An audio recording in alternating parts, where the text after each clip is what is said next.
Myth. Hello, my name is Paul Vaughan, and today I would like to debunk some myths around non-conformities, or more to the point, the raising and recording of non-conformities. So let's start. Thank you. Well, there's no messing about with this one. Non-conformities are raised so that we can single out and beat up the offender. You know, I would really like to think that this doesn't happen. However, the reality is that there still may be a few ill-informed organisations out there with this mindset. In almost all cases, the individual offender plays a part in the non-conformity, but it is only the effect and not the root cause of it. Sure, it's the individual who, for example, cut that bar 10 centimetres too short, but was the individual suitably trained? Did they have the right instructions and the tools? Maybe, just maybe, non-conformance reports are raised to allow us to review and, where necessary, beat up and improve the process. Next one. Ouch. NCRs are raised to justify having a quality professional in the organisation. Well, speaking on behalf of all quality professionals, I am sure that we have better things to do than reacting when things go wrong. That said, it is frustrating when the undesired event is a result of a previous event not being learned from.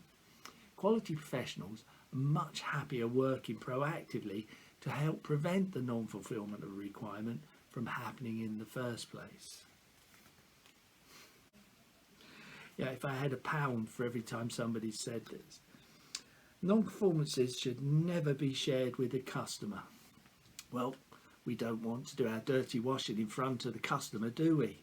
Well, actually, that's the very thing that we should be doing, especially when we can demonstrate that we are carrying out appropriate investigation and putting in effective corrective actions to prevent further recurrence of the problem. More often, contracts are now based on working collaboratively, and a key element to this approach is trust.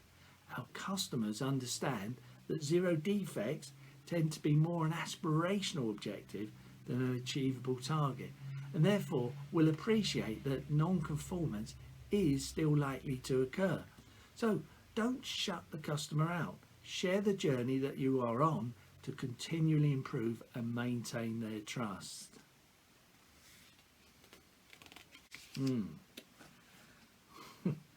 Non-conformance reporting just adds cost to the bottom line. There is no value in raising an NCR. Arguably, raising an NCR is a cost of failure to control.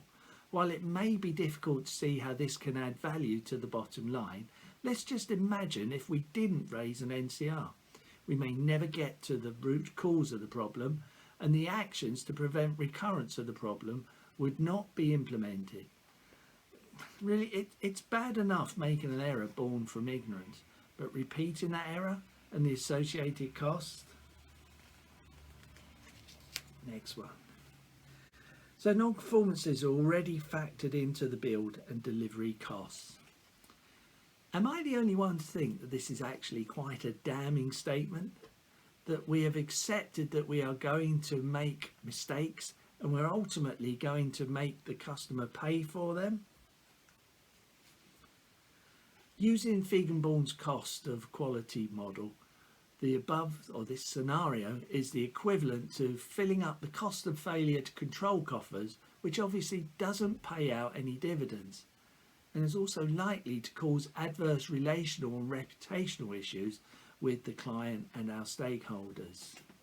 If we have to factor in cost, why don't we invest them in Feigenbaum's cost of control pot and work on preventative measures to keep defects from occurring in the first place?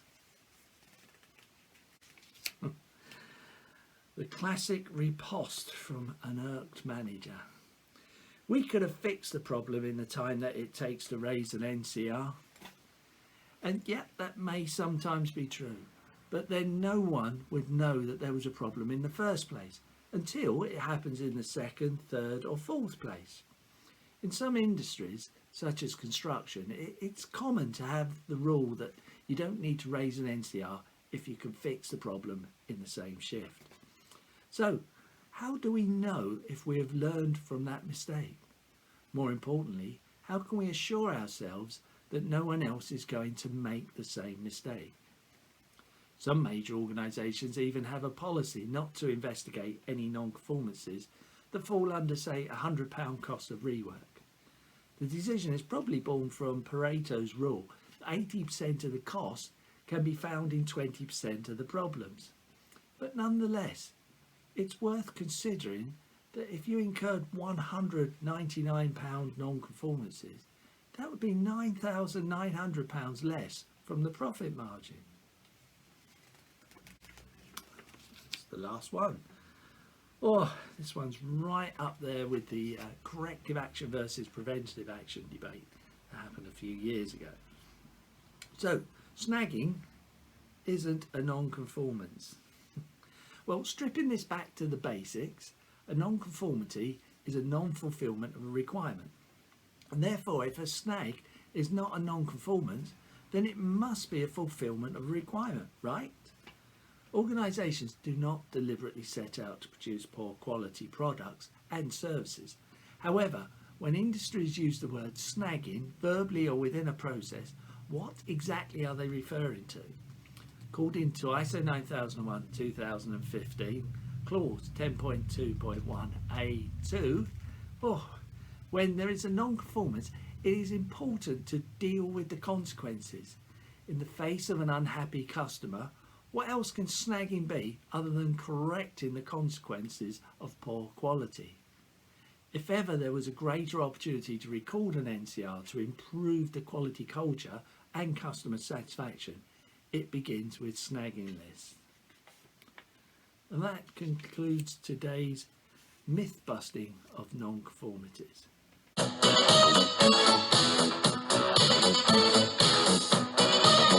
Myth.